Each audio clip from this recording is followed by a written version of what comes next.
शहर सूरज की रोशनी में जागता है, लेकिन एक परेशान करने वाला रहस्य सादे दृष्टि में छिपा है। अजीब प्रतीक दीवारों और फुटपाथों पर अंकित हैं। सारा एक शांत पुस्तकालयाध्यक्ष चलती है। उसकी आंखें शहरी फैलाव के बीच रहस्यमय संकेतों की ओर खींची जाती हैं। वह रुक जाती है। उसकी निगाह एक पुराने किताब के पन्ने पर बने एक प्रतीक पर टिकी है। उसके ऊपर एक बढ़ती हुई बेचैनी छा रही है।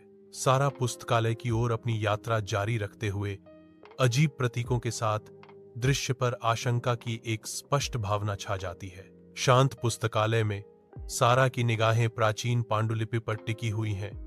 उसकी जिज्ञासा उसमें खुदे रहस्यमय प्रतीकों से जागृत होती है। जैसे ही सारा करीब आती है, प्रतीकों में एक अलौकिक ऊर्जा चमकती है।